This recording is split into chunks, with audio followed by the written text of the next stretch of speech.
Olá, assombrados! Eu sou Ana Paula e vou contar um relato de Maledite para vocês neste Maledite Day. E aí, tudo bem? Espero que esteja tudo bem. Já vou pedindo para você deixar o like neste vídeo e não se esqueça de fazer aquela visitinha a lojaassombrada.com.br, combinado? Então, beleza, bora pro relato de Maledite de hoje, que é esse daqui. Há maledites que vêm para o bem. Vamos ver. Olá, Ana e assombradinhos! Venho aqui contar a vocês a minha história como Maledite. Espero que gostem. Será um relato dividido em duas partes. Vou contar o relato 1 aqui e volto num futuro próximo contar o outro, seguindo todas as regrinhas de trocar as informações para impedir a identificação, né? Trocar os nomes, locais, essas coisas. Bora começar o relato. Olá, gostaria de me apresentar. Sou a Sol, a Maledite dessa história. Mas diferentemente do que acontece com os maleditos que vêm contar as suas histórias no canal, eu não me arrependo do que fiz. E talvez vocês me entendam. Eu não me considero uma pessoa ruim.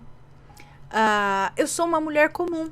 Dentro de mim há muitos sentimentos bons, mas dentro de todos nós existe uma versão malvada. A maioria das maldades ficam apenas em nossos pensamentos, que reprimimos. Mas tem gente, como eu, que às vezes não deixa só no pensamento. Tudo começou quando eu comecei a sair com o Pedro. Eu sempre tive azar na minha vida amorosa e sempre me apareceu uns caras bem estranhos. Mas o Pedro, mesmo não sendo o homem que eu idealizei para ter algo sério, era um cara que tinha coisas em comum comigo. A conversa fluía bem. Eu estava me apaixonando por ele e parecia que ele por mim. Pedro veio de um lar desestruturado. Ele foi fruto de uma noite de diversão. Portanto, seu pai não o assumiu. Ele foi o filho rejeitado por sua mãe. Seus tios e avós eram envolvidos com vícios também. Com o álcool, com jogos, etc. Isso fez com que Pedro passasse por muitas situações difíceis, que só uma criança que cresce em um lar assim entende. E com isso, Pedro amadureceu cedo e foi morar sozinho ainda adolescente para tentar ter uma vida normal. Isso fez com que ele não tivesse uma boa condição financeira, pois saiu de casa mesmo sem ter condições de se sustentar sozinho. Eu não vou mentir, ele era bem pobre, e a casa, as roupas que ele usava refletiam isso. Mas mesmo nessa condição, Pedro conseguiu se graduar. Era um homem inteligente, esforçado e sonhava com um futuro de sucesso. E estava batalhando para isso, mas não tinha muita sorte com empregos. Estou falando isso apenas para que vocês entendam muitas situações que eu vou relatar aqui. Voltando à minha pessoa agora, é do meu costume realizar consultas ao tarô de tempos em tempos. Então, em uma das minhas consultas, perguntei às cartas sobre a minha relação com o Pedro. E o que as cartas me revelaram foi o seguinte: Pedro estava tendo sentimentos por mim e havia caminhos para uma relação sólida. Mas as cartas mostravam o retorno de uma ex dele, que ele ainda tinha fortes sentimentos, e as previsões é que a tendência era que ele retornasse à relação com ela. Ia ser algo rápido, em menos de um mês. E foi rápido mesmo. Em menos de uma semana após essa consulta, o Pedro mudou o comportamento comigo. E eu já havia entendido que essa moça já havia aparecido. De fato, rompemos. Pedro optou por ficar com ela. Tentei seguir a vida, mas eu não conseguia esquecer o Pedro. Eu continuava sem sorte no amor, o que me fazia sentir muita falta dele e de como eu tinha deixado ele ir sem nem ter falado o que eu sentia. Mas mesmo assim eu não o procurei, pois eu sou aquariana orgulhosa. Eu também sou aquariana. 3 meses após Pedro ter terminado comigo, recebi uma mensagem sua. Não era nada demais, era uma pergunta sobre trabalho, pois trabalhamos na mesma área, mas eu senti que ele queria puxar assunto comigo. porque aquela pergunta ele poderia ter feito para uma colega de trabalho. Dessa pergunta, voltamos a nos falar normalmente por mensagem, agora como amigos, mas eu nunca tive a intenção de ser só amiga do Pedro. Eu queria reconquistá-lo. A amizade, entre aspas, era só um pretexto para me reaproximar e estudar uma forma de trazê-lo de novo para mim. Pedro conversava comigo sobre tudo, menos sobre a sua relação. Mas houve um dia que ele precisou desabafar. Pedro me confessou que sua namorada o humilhava pela sua condição financeira. Nesse dia, ele me contou que eles haviam ido a uma festa de uma colega de trabalho dela e Pedro estava com um sapato velho, que era o único que ele tinha. Sua namorada ficou com vergonha dele ter ido mal vestido e, como punição, ao ir embora, fez ele descer do carro para ir embora andando. Pedro implorou para ela não fazer isso porque era de madrugada e ele teria que andar 11 quilômetros para chegar em casa. Mesmo assim, ela não cedeu e o deixou lá e ele voltou andando. Ele me falou que quando ele estava sem dinheiro... Gente, dá tchau, né? Ele me falou que quando ele estava sem dinheiro para sair com ela, ela insistia em sair mesmo assim. No local que eles iam, um restaurante, por exemplo, ela bebia, comia, mas não oferecia nada para ele. Falava que se ele quisesse água, ele teria que pedir um copo de água da pia, porque ela não ia pagar para ele. Ela o ridicularizava por ter 25 anos e não ter tirado ao menos a CNH ainda, que para muitas pessoas ela o apresentava como seu primo. Ela o humilhava em diversas situações, por não admirá-lo como homem. Mas eu não vou relatar tudo aqui para o relato não ficar muito longo. Mas, gente, o que ele estava fazendo com essa mulher, então? Voltei a mais uma consulta ao tarô e perguntei novamente sobre Pedro. E a resposta foi a seguinte: haveria um rompimento entre o casal, pois iria aparecer no caminho dela um cara boa pinta e bem financeiramente, e que ela ia trair o Pedro com esse cara, que ela não tinha sentimentos pelo Pedro, estava com ele apenas por desejo sexual, que ela ia deixar o Pedro e ele ia me procurar, pois os sentimentos que ele tinha por mim não havia morrido, que era para eu esperar em torno de 2 meses para isso tudo acontecer. De fato, esse homem apareceu na vida da namorada do Pedro. Ele descobriu a traição e ela assumiu o outro cara boa pinta, como saiu nas cartas. Mas algo que eu não esperava e que o tarô não havia previsto é que Pedro aceitaria ser o amante de agora sua ex-namorada. Eu achei que isso seria passageiro, então eu esperei. Vi o Pedro sofrer por ser amante, por continuar passando pelas humilhações que ele passava, mas não conseguia pôr um fim naquela relação. Então cansei de esperar e resolvi envolver magia.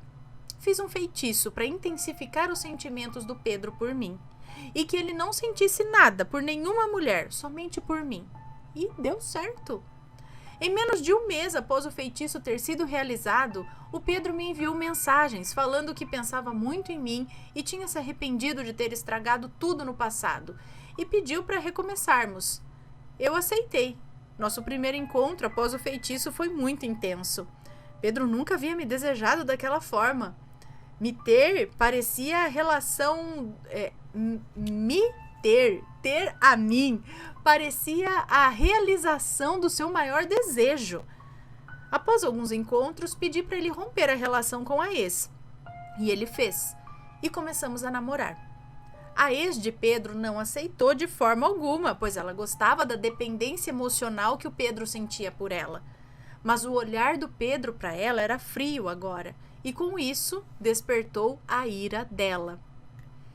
Ela foi na casa do Pedro, quebrou o computador que ele tinha, que era o que ele trabalhava, o agrediu fisicamente, cuspiu na cara dele.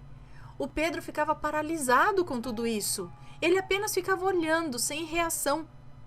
Assim que eu cheguei na casa do Pedro e vi aquilo, eu falei para ela que se ela fizesse novamente algo contra ele, eu ia procurar o namorado dela e expor tudo, todas as traições, porque eu tinha passado todas as conversas dela com o Pedro para o meu celular. Trouxe o Pedro para morar comigo. Comigo, Pedro nunca mais passou fome. Eu o impulsionei para cima. Ajudei ele a arrumar um bom emprego, ensinei coisas novas, ensinei ele a dirigir e ele conseguiu tirar a CNH, conseguiu comprar um carro, se reestruturar financeiramente e hoje consegue ajudar a família dele. Eu nunca tive vergonha do Pedro e joguei algo na cara. Eu nunca tive vergonha do Pedro ou joguei algo na cara dele. Eu sempre soube do seu caráter e sempre o admirei como homem. Para mim, o Pedro é exemplo de superação, de bondade e determinação. O feitiço que eu fiz para o Pedro tinha duração de 1 ano. Não o renovei. Hoje, 5 anos depois desse feitiço, sinto que ele me ama verdadeiramente. Sinto que ele é feliz comigo. Ele me diz que eu fui a primeira pessoa que dei amor a ele.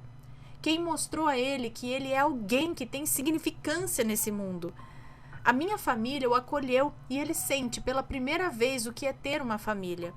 Coisa que ele sempre quis experimentar. E algo que ele não teve com ninguém, nem com a mãe. Pedro nunca mais procurou a ex. Ela continua com esse cara boa pinta e hoje moram no exterior. Eu e Pedro temos um ótimo relacionamento. Quase não brigamos. Continuamos morando juntos. Temos 8 gatinhos, todos resgatados da rua e que sofreram maus tratos. E ele me trata igual uma princesa. Estamos noivos e no forninho está a nossa princesinha. Por isso o título, Há maledites que vêm para o bem. Pode ser egoísmo, mas sinto que fiz bem pro Pedro. Mas mesmo tendo feito tudo isso, e estando feliz hoje, eu não recomendo que façam o que eu fiz. Mesmo não me arrependendo, eu tenho medo da lei do retorno, sim, e ainda não sei o preço que vai ser cobrado. Por isso, repito, não façam o que eu fiz. Enfim, assombradinhos, é isso. Espero que tenham gostado. Até o próximo relato. Beijinhos da Maledite. Tá, você se colocou como Maledite nessa história porque você fez um feitiço para ele gostar mais de você. O que aconteceu? Já havia um sentimento entre os dois, e isso é claro, né? Ele já gostava de você, você dele. E você não fez um feitiço para destruir a moça, para que ela se desse mal, para que ela não sei o que lá. Pelo que eu entendi, você fez algo foi isso, para intensificar o que ele já sentia por você. O que acontecia, o estranho é essa dependência dele por ela. Apesar dela fazer tudo isso com ele ainda tá lá para ela, né? E parece que o feitiço meio que ajudou ele a se desvencilhar disso. Então, realmente, eu não sei se foi, mas é perigoso. Dependendo do que é feito, aí eu acho que é perigoso quando você faz para outra pessoa, entendeu? Para fazer para ele. Eu não sei como foi feito, que jeito aí, mas eu lembro de um relato que foi dito para a moça, só que no caso acho que ela fez uma amarração, sabe? Que a entidade falou que não precisava ter feito, que se tivesse dado tempo ao tempo, ele verdadeiramente ou deu certo, acho que o relacionamento deles deu certo, mas porque verdadeiramente ele já gostava dela e ela dele. Não precisava ter feito amarração, nada do tipo. Eu não sei se teve alguma consequência ou não, isso eu não lembro, mas eu lembro que a entidade falou alguma coisa do tipo, não precisava ter feito, porque isso ia acontecer naturalmente, né? Então, agora, nesse caso, será que ela acabou até ajudando a tirar ele dessa dependência emocional dela, da ex, que tanto maltratava, e ele ainda lá, né? Será? Deixem aí suas opiniões, o que vocês acham, hein? Sempre com respeito, por favor. Bom, esse foi o relato de hoje. Espero que tenham gostado. Um grande beijo e a gente se vê no próximo relato. Fui! Tchau, tchau.